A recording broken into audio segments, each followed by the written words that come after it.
Today we have Flashback Friday and a 10th episode show. All of you regular listeners know that every 10th episode we do a topic of general interest. It always seems to relate to finance and success in life and success with our portfolios, but the topics are more general every 10th episode show. And today we combine a Flashback Friday with a 10th episode. Welcome to this week's edition of Flashback Friday, your opportunity to get some good review by listening to episodes from the past that Jason has handpicked to help you today in the present and propel you into the future. Enjoy. This show is produced by the Hartman Media Company. For more information and links to all our great podcasts, visit hartmanmedia.com. Welcome to Creating Wealth with Jason Hartman. During this program, Jason is going to tell you some really exciting things that you probably haven't thought of before, and a new slant on investing. Fresh new approaches to America's best investment that will enable you to create more wealth and happiness than you ever thought possible. Jason is a genuine, self-made multi-millionaire who not only talks the talk, but walks the walk. He's been a successful investor for 20 years and currently owns properties in 11 states and 17 cities. This program will help you follow in Jason's footsteps on the road to financial freedom. You really can do it. And now, here's your host, Jason Hartman, with the complete solution for real estate investors. Welcome to the Creating Wealth Show. This is episode number 515. This is your host, Jason Hartman, and I want to start off this show by saying thank you so much. Business could not be better. Well, I guess it can always be better, right? But it is shaping up to be our best year ever. You know, here we are, not even halfway through the year, and I think we've probably shattered every prior record for business volume. So all of you out there are getting the message, so congratulations. Income property is the most historically proven asset class in America. I'm now going with in the entire world. I'm going to go with in the entire solar system, in the galaxy, in the universe. And you're obviously getting the message. So we appreciate your business and we appreciate your faith in us, and we will do the best we can to take care of you and help you overcome all of the little challenges presented by having a real estate portfolio. But, you know, overall, I would have to say it's got to be the best thing going. No question about it. Anyway, welcome to the show. Today, our guest will be... Who is our guest? Where'd he go? Oh, I had him up on the screen. I'll get back to that in a moment. Anyway, we're going to be talking about, Michael Casey, Unfair Trade. That's right. So we like to switch back and forth on the episodes. And sometimes, you regular listeners all know this, but if you're new to the show, you may not know this, or even a regular person may not have sensed this necessarily. But, you know, what we like to do is we like to talk about big, heady, broad macroeconomic issues sometimes. And then other times we like to talk about specific real estate investing topics, you know, how to buy a property, how to evaluate a deal, how to evaluate a market, what to do in the deal, all that kind of stuff, how to do a 1031 exchange, how to finance and structure your deals. We go and we try to cover both topic areas on the show. The big picture, economics, macroeconomics, and the very specific picture. What are you doing? What are you doing with your investments? What are you doing with your portfolio? So today is one of those days where we're going to kind of look at some of the big picture issues. We're going to talk about trade, how it all plays out around the world, what it means to us as investors, what it means in terms of the three basic economic scenarios: inflation, deflation, stagnation. And we're going to broach that subject today. Talk about a few bigger issues. But on the smaller side of issues, I kind of can't believe people really even ask me this question, but I want to just go on the record here and say, yes, you should always have an inspection when you buy a property. It's worth it. You know, the few $100 that it costs is well worth the money. If you're thinking you're going to be buying properties without having an inspector do an inspection and provide you with a report, you are making a bad decision, my friend. Do not be a foolish investor. Caveat emptor, let the buyer beware. Always have an inspection on your properties. whether they be residential properties or bigger apartment complex deals or whatever like that. So do that. And I gotta just comment on my transactions. I'm just amazed at how my real estate portfolio is growing and growing and growing into these bigger and bigger areas. So first of all, on the small side of it, I recently completed a 1031 tax-deferred exchange because income property is the most tax-favored asset in America. Yes. I couldn't believe really how easy it was, honestly. I sold a property I had in North Carolina. Did this under one of my entities. Whenever I say I, it doesn't mean me personally always. Sometimes it's, one of my entities. Then did a 1031 tax-deferred exchange into 2 properties. Yes, I traded 1 for 2, and I made my cash flow a whole bunch better. By the way, I should get all the specifics and report back on that, because this is what you get to do with real estate investing. It's just so exciting. And so I traded the 1 property for 2 properties in Memphis. And of course, we just completed our Memphis property tour. A lot of you have been buying properties there. And these properties in Memphis were pre-rented. I just couldn't believe how smooth and easy, knock on wood. Yes, did you hear me knocking on wood? I was knocking on my wooden height adjustable desk. I would highly recommend a height adjustable desk if you don't have one already. Anyway, completed this. The properties were pre-rented. I mean, it's almost like a paper transaction, really, where it was just so seamless and so easy to do. Just loved it. But on the more challenging side, my partner and I sold that property, that big apartment complex we owned in Scottsdale. Sold that. It's a 125-unit complex. Have been looking and looking and looking because, of course, we're doing a 1031 tax-deferred exchange on that one. We had a general partner in that one, and we just didn't really like what they were doing very much. So wanted to get out of that and do our own direct management. It wasn't like a big syndication or anything like that, but we did have a general on that. And you know what I say about limited partners and general partners, right? They're just always taking too much off the top, and that doesn't make me feel good. I want to be a direct investor. I want to be as direct as possible. So anyway, we have been frantically looking at so many deals to try and meet our 1031 exchange identification deadline. Remember, the rule is you have to identify your new up-leg property purchase. It could be 1 or multiple properties, within 45 days of closing the last one, the relinquished property, or the down-leg property as some people call it. And you got to identify that, and we're just now identifying, yes, right up against the 11th hour deadline. And then it looks like we're going to be buying some exciting properties. Welcome to this week's edition of Flashback Friday, your opportunity to get some good review by listening to episodes from the past that Jason has handpicked to help you today in the present and propel you into the future. Enjoy. I think we're going to buy 3 properties, yes, another apartment complex, and then 2 much more unique properties that I am going to tell you about on a future episode.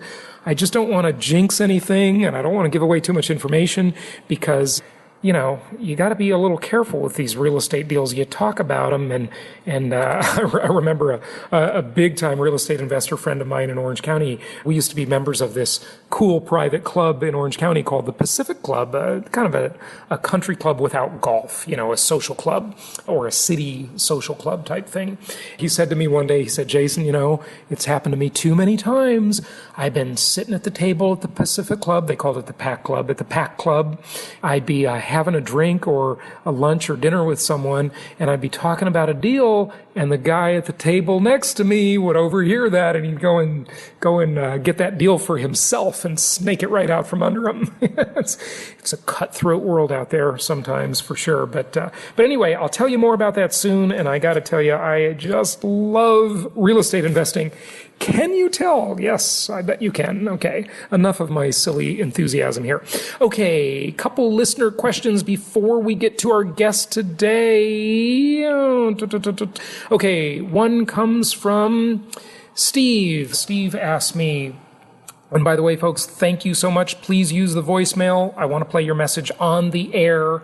so the other listeners can hear it and I can get a better sense of your question. But this one's kind of easy, so I'm going to address it right on the air here. Jason, you have spoken out negatively about Bitcoin and other virtual currencies. Can you compare and contrast Bitcoin, a fiat currency, versus the US dollar and the euro, also fiat currencies?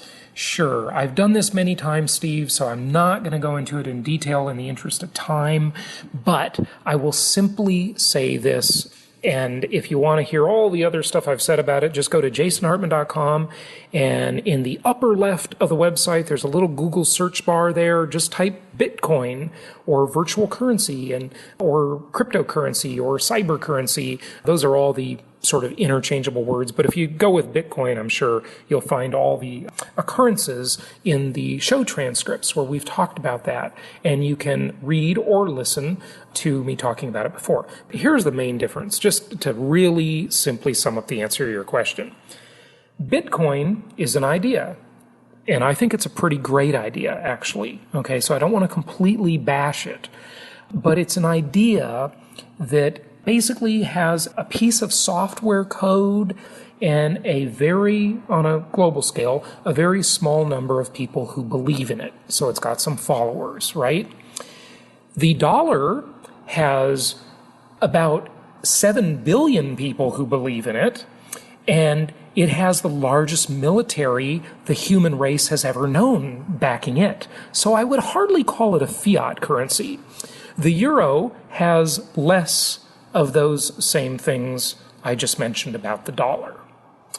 So how's that for a quick, short answer? I'm actually going to shut up and move on. Can you imagine? I got another listener question here, and it says, Jason Hartman, question for The Economist. China is constructing a series of sand islands in the China Sea, potentially for defensive purposes. What would happen if China cut off exports or threatened to the United States or other countries to force some kind of concessions, maybe to force debt payments? Why would they be building all of these islands? Well, first of all, this is really a question for a geopolitical military strategist. It's way above my pay grade. But you know what? I'm going to take a stab at it anyway. In fact, I talk a lot about things I don't know anything about on the show, right? Okay, so I don't know about these sand islands. I haven't heard about it, but it's interesting. Maybe it is for military defense, but I hardly think you have to worry about China cutting off exports, because here's what I think would happen if they did that. Number one, their economy would fall apart. It is already in a very, very, very tenuous position. I am not bullish on China at all. I used to be. I've changed my position on that over the years. I think they would experience civil unrest, something their communist government or pseudo-communist government is very, very worried about. So I don't think China would do that in a zillion years. I think it would be it would basically be like a suicide pact, okay? So if they have suicidal tendencies, I think there's a band by that name, by the way, isn't there? If they have suicidal tendencies, then sure, cut off trade and watch your economy collapse, watch civil unrest break out, and watch the Communist Party be dethroned. They're not going to do that, okay? I think they'd be absolutely nuts to do that. But it's a great question, because our talk today is about trade. That's what our guest is talking about. Go check out some of the properties at jasonhartman.com. And by the way, I want to welcome a new member to our Venture Alliance Mastermind. It is our client, Raman. Thank you so much for joining us. We will see you in San Diego in June. And if you want to check out Venture Alliance Mastermind, go to venturealliancemastermind.com. You can also go to the store section of jasonhartman.com, find a little bit of information out there. I tell you, I am so excited about the Venture Alliance. It is going to be I think really one of the best things I've ever done, ultimately. It's probably going to take a while to ramp it up. I'm fine with that. We're going to have a lot of fun in San Diego. We've chartered a gorgeous yacht. So we're going to go out on the yacht. We're going to mastermind. We're going to have hot seats. Investors who are members are already jotting down their list of questions and challenges that they want the other members, a group of highly qualified high-end investors to help them overcome. So just some phenomenal stuff coming up. So check that out at venturealliancemastermind.com or at jasonhartman.com, of course, and check out some of the properties there too. Let's get to our guest today and talk about unfair trade. It's my pleasure to welcome Michael Casey back to the show. He is a senior columnist with the Wall Street Journal. He's author of a couple of books, including the one I really want to focus on today, and that is The Unfair Trade: How Our Broken Global Financial System Destroys the Middle Class. Michael, welcome. How are you? I'm very well, Jason. Thanks for having me again. It's good to have you. And you're coming to us, I assume, from New York City, right? I am indeed. Cold and covered in snow at the moment, again. Take us into this whole issue of the unfair trade. I have long talked about, and frankly, I can't really decide where I stand on this issue. We've got, it's such a complex melding of so many issues. I mean, I guess the basic question is, do Americans want low prices or do they want jobs? And can we have both? Should we have protectionist policies? There are many issues here.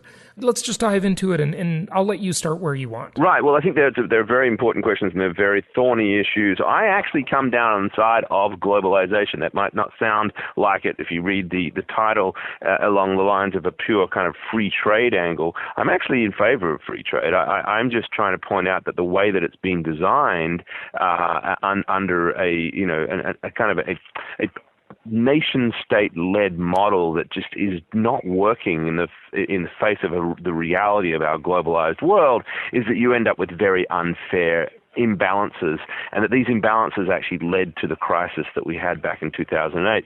But the solution is not to put up tariff barriers per se. It's to really come up with a coordinated approach so that we don't perpetuate these imbalances. And much of it evolves around currency policies, both on the U.S. and the Chinese side, as well as other nations as well. Maybe distinguish this from, if there is a distinction, by the way, you see marketers marketing the concept of fair trade. I think Starbucks is in on that. I've never been able to get my head around that. This concept of workers working offshore for very low wages. And I of course, I hear both sides of that argument. I hear some people say, oh, well, this is just so wrong, these sweatshops. Well, this is not slavery, okay? This is not, I mean, the people have a choice. And before these big companies moved into these areas, they didn't have any jobs at all. Now, granted, you could make an argument, is civilization and, the definition of progress valid? And I think that's a very valid question, by the way. But if you just look at it from a simple economic standpoint, I don't know, isn't it just supply and demand, whatever the market will bear? Who gets to decide what a fair wage is? Well, I think there's really two ways to look at it. And again, my book's not as concerned about fair trade per se. It's more broad financial issues, but I do address some of it. I go, for example, to a big factory in Indonesia in the book where they're working on making Adidas shoes, and I explore there the kind of vulnerability that Indonesian producers and therefore Indonesia's workers face in this very kind of a fleet-footed world of international capital that we exist in and the globalized system. And so as much as my general view as a kind of, if I look back at the history of free market capitalism and what it's delivered to the world, I mean, it's generally delivered, increasing prosperity to the extent to which it's been implemented, in a reasonable way. And so the broad take on it is, look, this is just, the money will go and then to these places, people have a choice, their wages will increase, albeit to tiny levels, and then they'll hopefully build a better life on top of that.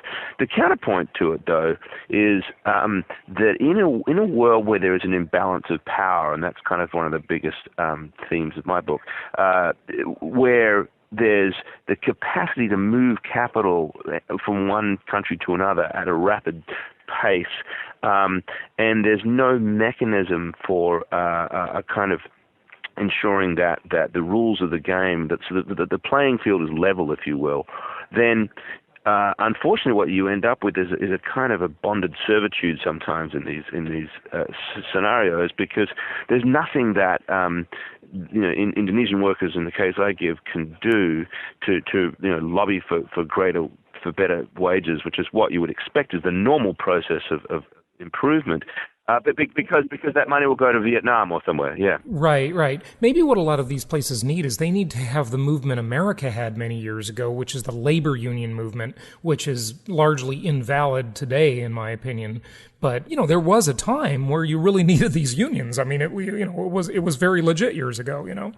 Absolutely. The problem again, though, is, and this is the key theme, is how do you implement that in a globalized environment, right? So, I mean, I think when we draw lessons from history, sometimes we forget that the circumstances that existed at a certain time do not necessarily apply now. And the most important thing is the mobility of global capital. So we didn't have that mobility, not anywhere near the sort of speed and the capacity. You couldn't just sort of threaten a union in the US that you're going to outsource their jobs to India back a century ago, right? You can now. And so, one solution would be one that the Marxists often talked about was the internationalization of labor itself.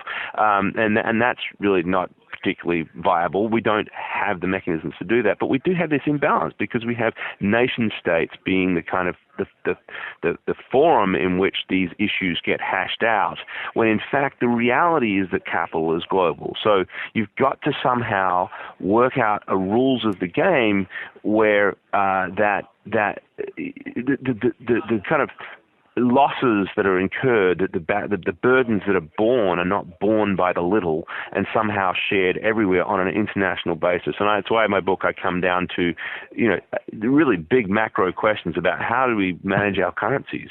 Who has the right to set a currency at a certain level? Because those currencies are as much a factor in the competitiveness of one country over another and can do enormous damage to the employability of people in these places. So the key is, yes, unions have and should be an important part of the degree to which these people's lives can be improved, but their bargaining power is fundamentally undermined if the next day this Adidas decides that they're just going to shift their production to Vietnam. Yeah. Okay. So what? Talk to me about China. What's going on in the news with China, and what is your overall view of our major, I guess, outsourcing or offshoring partner? Yeah. Well, the important thing is to think about the way that China created this rather remarkable expansion of the last 3 decades, and to China's credit, it actually managed to pull more people out of poverty than has ever been seen in history. And as a result, we've actually accelerated the improvement of prosperity worldwide, just simply going off China's numbers. So China's had some successes. The problem is that they built that model on a kind of a structure that was inevitably had a lifespan that would end. It depended upon the U.S. in particular, but the West more generally, to sell its manufactured goods. It depended on a perpetually weak currency to do that, and it depended on a centrally controlled financial system that artificially lowered the rate of interest and blocked money from coming in from outside to compete with that financial system, so that you would actually make it very cheap to build the kind of product and plants and facilities that were needed to build this sort of big exporting boom. And what they did was they ended up, taking the savings of Chinese people who, kind of had this very excessive savings pattern and turned it into cheap finance, some of which went into producing all of these factories that make all the goods that we buy, but a huge amount of it also went off over shore and ended up here in the United States itself. And so the big build up in foreign debt that the U.S. had before the crisis was very much driven by Chinese central bank money that was the excess savings of that country that had been deliberately set up because of a weak currency and a policy to build this competitive model. All of that money flooded into the United States, drove down interest rates as a result, and led to the borrowing binge that helped us not only buy houses but also pay for all the Chinese goods we were buying. And so you had this codependent relationship between an excessively indebted United States and, I would argue, an excessive savings model in China. Fast forward now, though, and that model just simply couldn't go on forever because the West is not going to keep buying your goods.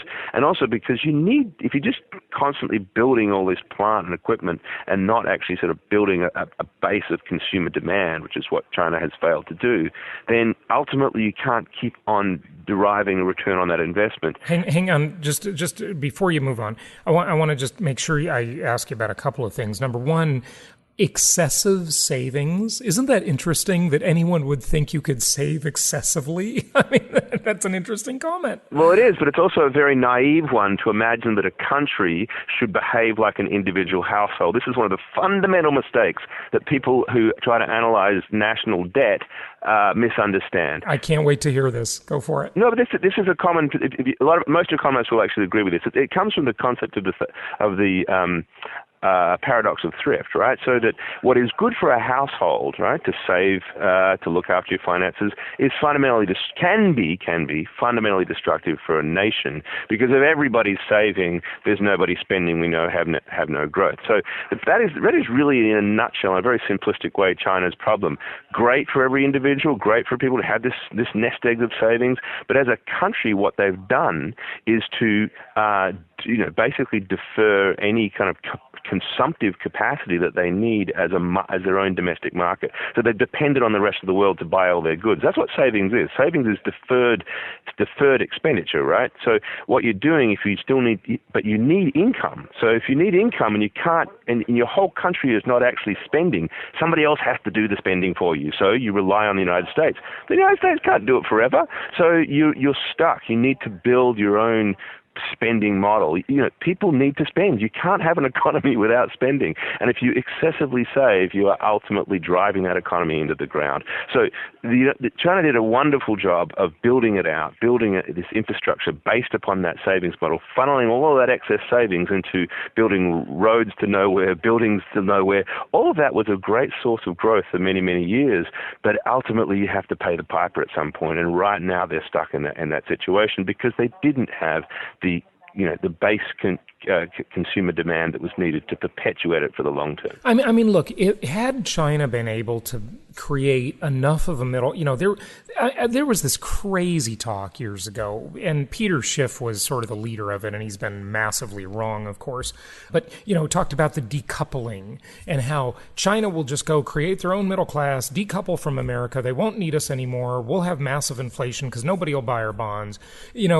I mean, the complete opposite has happened, of course. What do you think about that? I mean, was there really a chance that China could have ever created enough of a middle class to be its own, consumption economy and not rely so heavily on exports to the U.S. and other countries? Oh, well, I mean, in the long run, that's what has to happen. But I think it was naive to think it would happen quickly. Yeah, I mean, there's no way that you're going to continue growing unless you build your own domestic marketplace, right? So big economies are able to do this. The Eurozone, in some respects, was created for this purpose, to create one domestic marketplace.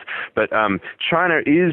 that is the goal. I mean, absolutely, they've got to get there. So I know it's the goal. I just don't know if was it ever realistic, is my question. Well, I mean, the key word is ever, right? So I mean, I just want to focus on, so right now, yes, I think Peter Schiff's notion that somehow China is now going to immediately decouple and was in a position to sort of shut itself off from the rest of the world.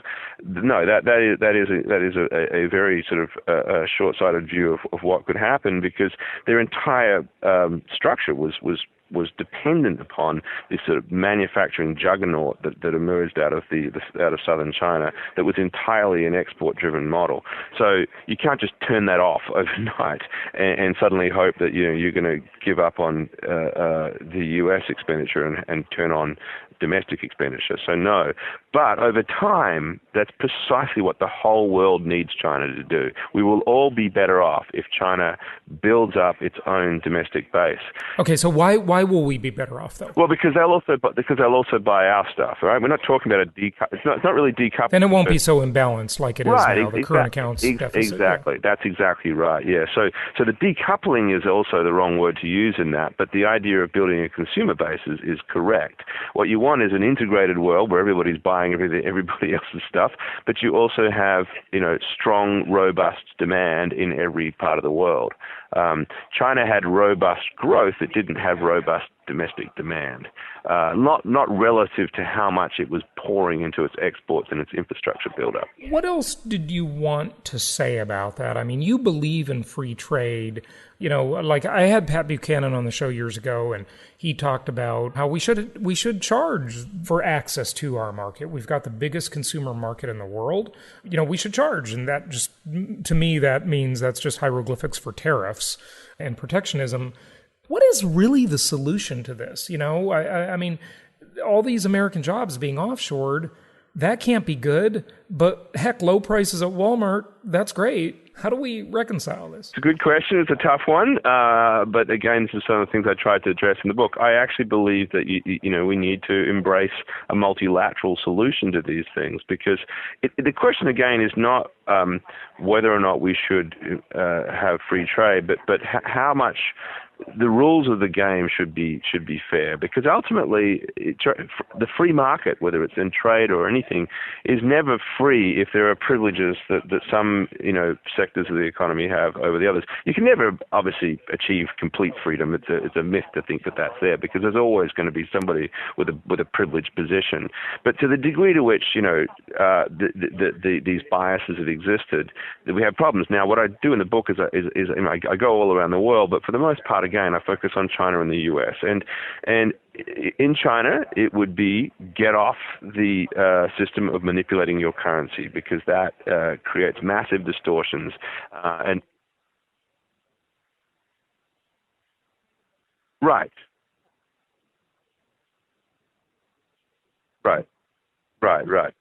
Absolutely, and it's all right now, because China is actually not following other currencies weaker, but it's more than that. It is to do with the way they manage their entire financial system, which is to sort of have it closed and managed through these. They're trying to do it. They are trying to open up their system. So that's China's fault in the matter. In the United States, the opposite problem was that we kind of privileged the import of cheap capital from overseas by building up our financial sector, and we propped up the financial sector with too big to fail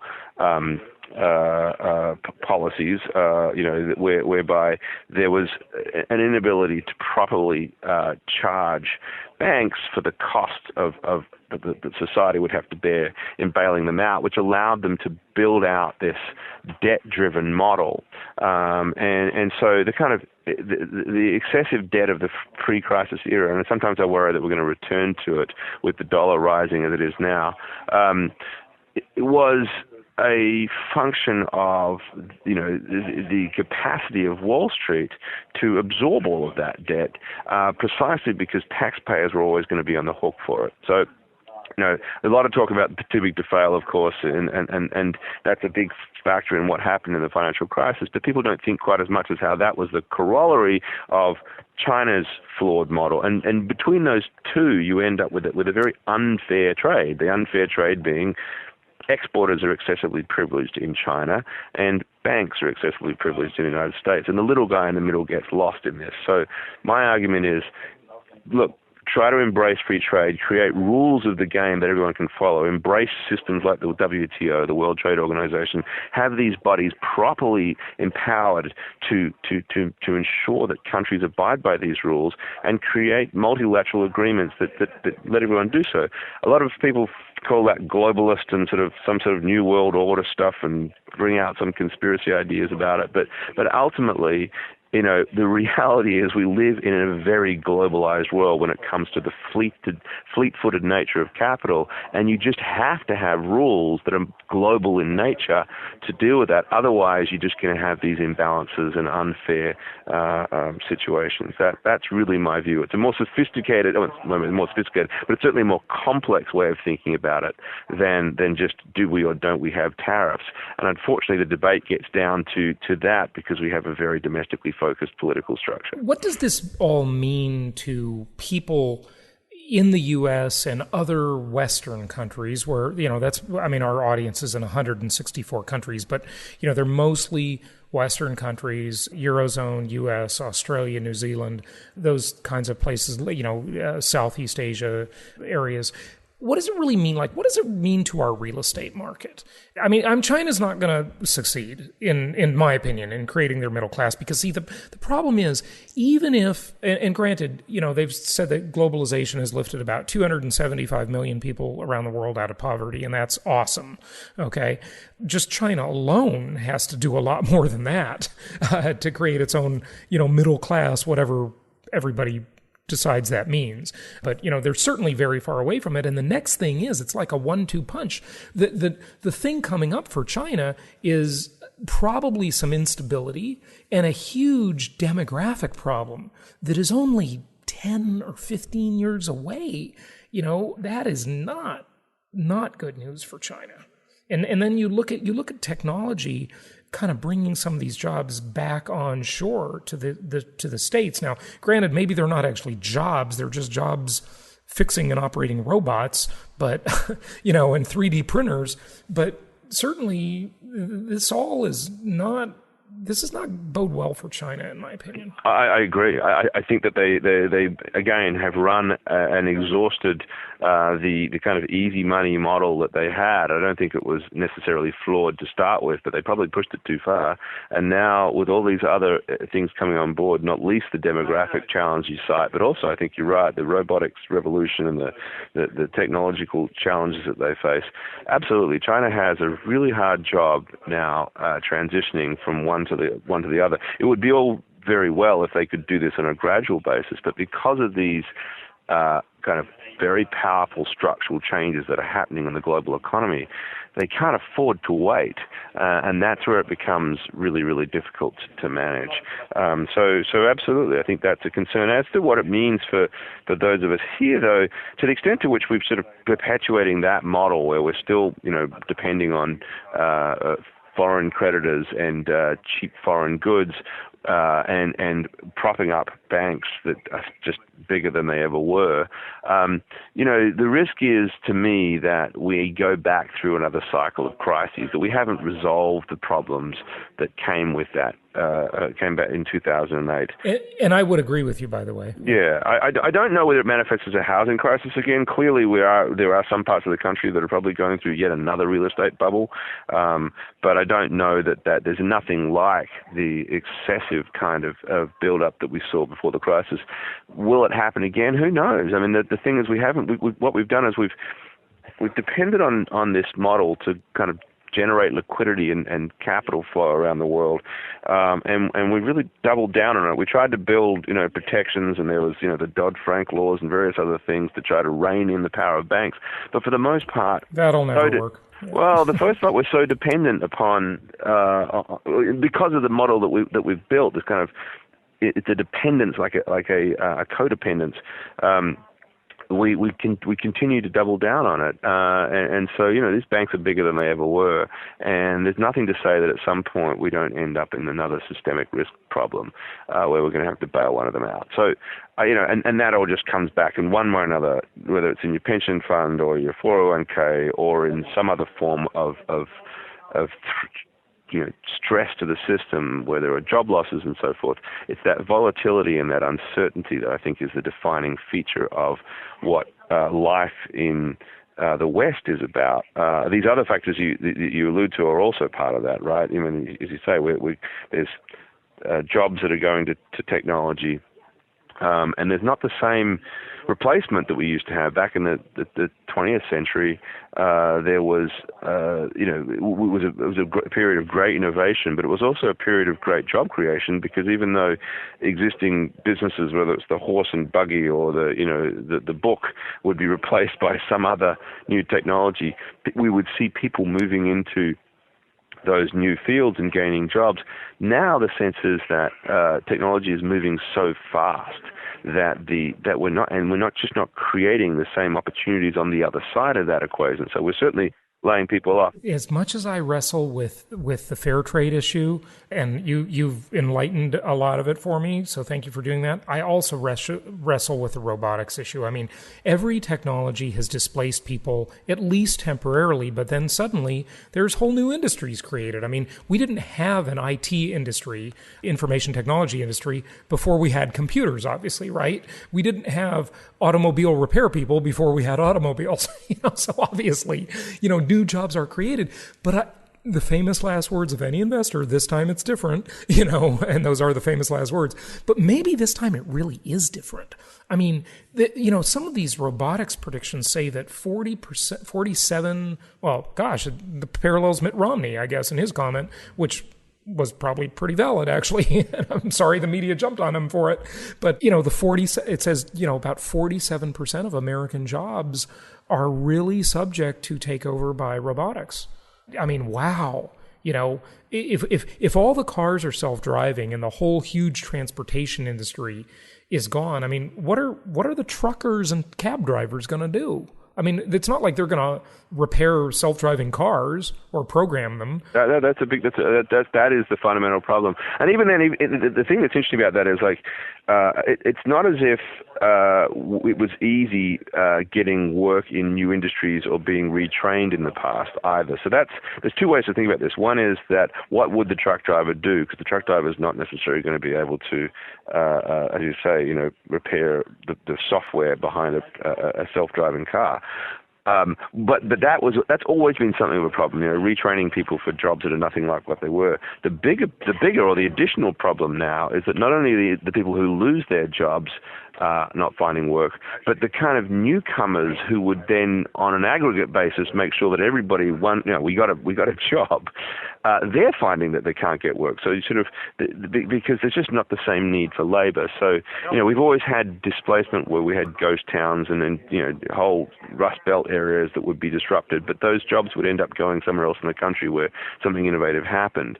Now you're losing jobs on the one hand to some area, but you're not even having the young graduates being able to find work. So that is a challenge, and it may be that we eventually get through it, and that the pace of growth and innovation is so fast, and that we end up just growing. The volume factor becomes big enough that jobs get created. But sadly, I mean, as much as a lot of this stuff is happening, recent measures of productivity are actually declining. So we're not actually growing the economy that well here, and yet we are displacing a lot of workers. So you're getting a lot of change without necessarily the kind of broad-based economic gains that would normally help to ensure that we can employ people and keep inflation down, which is what productivity is all about. I wonder if really all of this technological revolution, I mean, technology has always made broad society more prosperous. It's always been a benefit. I mean, it just always has, except for war technology, that destroys things. Yeah, but even that, in the long run, you can, we actually benefited from some of that technology in time. Fair enough. Yeah, absolutely. The GPS system came from the military, and so did the internet, and all of that. But I'm not talking about it in that way. I'm talking about like direct warfare, of course. But maybe this will just lift the entire global population, and everybody will just be more prosperous, and people will only have to work 3 days a week, as they predicted in the early 70s, and that didn't happen so far. That's the utopian solution, absolutely. Maybe it really will be that way. But the problem is, Jason, that if you talk like that, you're going to have to start talking like a socialist, which I don't think is something that would fit your profile, right? Because that me too well. Because that is the challenge. So how do we?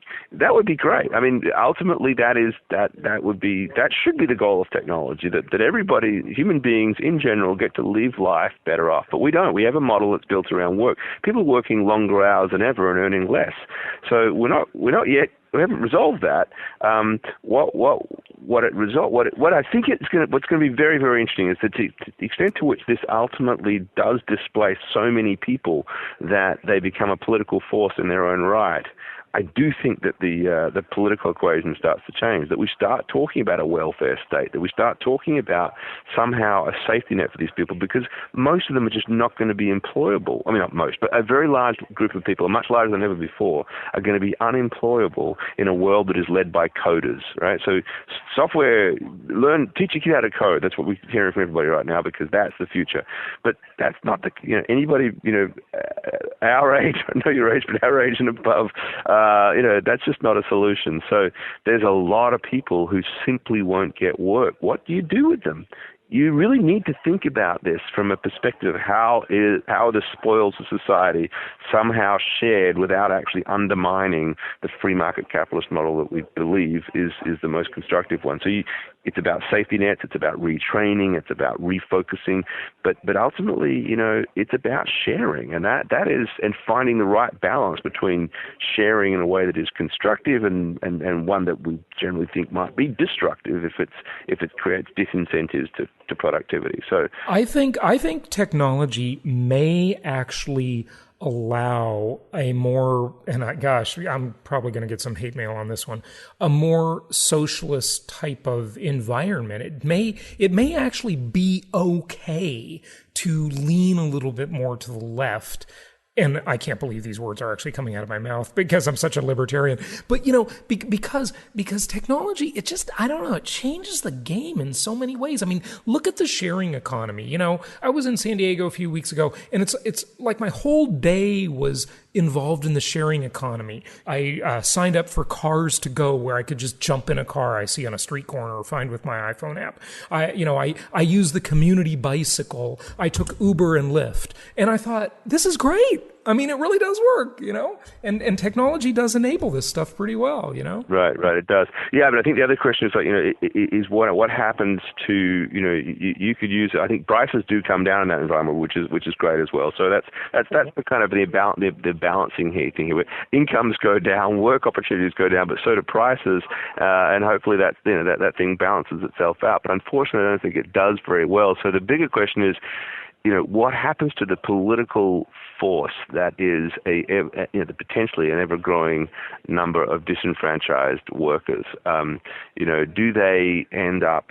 changing the thinking of the traditional party elites that have run this country for so many years? Do they actually? It seems unlikely right now, right? Because as much as people might think that President Obama is some sort of socialist, I mean, the record shows that the guys, it's certainly the kind of government intervention that exists in this country compared to others is so much smaller.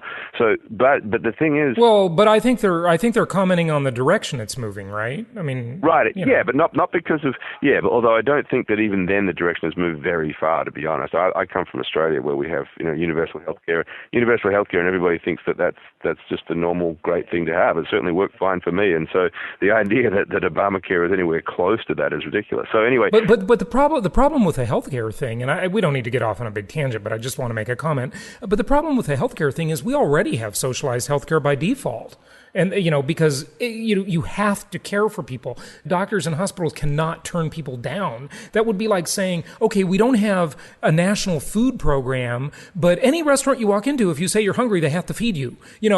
I mean, that's what we have anyway. So no, I agree with that, which is I think why a lot of countries have just decided that true universal health care, which is one controlled by the government, is the only way to resolve that dilemma, because you can't turn people away. So that is the thing, is that ultimately you've got to, the one way to to manage this particular industry, not necessarily others, but is to face up to that reality and build a single payer government led system. But we are going down a different tangent here. So, what it does is it speaks to. I think I'm just simply saying that over time, technological change that we're going through now, the potentially large disruption to the traditional labor force, is going to mean that people's priorities are going to change, and therefore their political demands are going to change. And it may be that things like a welfare state become something like a government mandated unemployment benefits forever. Right? We currently have a system that's run by companies, and it's a sort of a temporary system. It's designed to incentivize people to get back to work. But if there is no work at all, what do you do about people who just have no choice because they simply don't have the skill set that's needed? That's a big question. Yeah, it sure is. It's a tough question. Well, just getting back to kind of wrap up here, because I know you've got to run, but just getting back here on the focus of the subject, what in closing do you want people to take away from this discussion about fair trade? Well, again, my definition of what fairness is not probably what most people use, where they think it's about making sure that workers are paid a serious amount of money, a proper amount of money. Obviously, I think that's a good, but I'm talking about the fairness of the international system writ large. I think I want people to try to get their head around concepts like the International Monetary Fund, like how our international currency system works, how our international trade system works. Unfortunately, they're not hot button issues for politicians, and yet they have a profound impact on our way of life. And so I think that is the biggest challenge we face, is that we have very domestically focused politics and very domestically focused personal priorities, when in fact there's this large thing called the global capital system that needs to be managed in some way such that the rules of the game are fair and that the playing field is level, and we don't have that in place. We have nationally focused governments. We need more international coordination to ensure that we truly do get a free and fair trading system. Yeah. Good stuff. Michael, give out your website. Tell people where they can find out more and get the book. Yeah, I mean the unfair trade. MichaelJCasey.com is currently actually needs to be revived because my latest book has been the priority. But they can certainly buy the Unfair Trade on Amazon. Likewise, you can buy the new book that you had us talk about just recently, The Age of Cryptocurrency, and I'm glad we didn't get to talk about it because we're talking about it a lot lately, but that's all about Bitcoin. Certainly Amazon's the best place to go. People can pick up the books at either of those books at that site. Excellent. Good stuff. Well, Michael Casey, thank you so much for joining us today. Thank you, Jason. It was a great pleasure. What's great about the shows you'll find on jasonhartman.com is that if you want to learn how to finance your next big real estate deal, there's a show for that. If you want to learn more about food storage and the best way to keep those onions from smelling up everything else, there's a show for that. If you honestly want to know more about business ethics, there's a show for that. And if you just want to get away from it all and need to know something about world travel, there's even a show for that. Yep, there's a show for just about anything. Only from jasonhartman.com, or type in Jason Hartman in the iTunes Store. This show is produced by the Hartman Media Company, all rights reserved. For distribution or publication rights and media interviews, please visit www.hartmanmedia.com or email media@hartmanmedia.com. Nothing on this show should be considered specific personal or professional advice. Please consult an appropriate tax, legal, real estate, or business professional for individualized advice. Opinions of guests are their own, and the host is acting on behalf of Platinum Properties Investor Network, Inc. exclusively.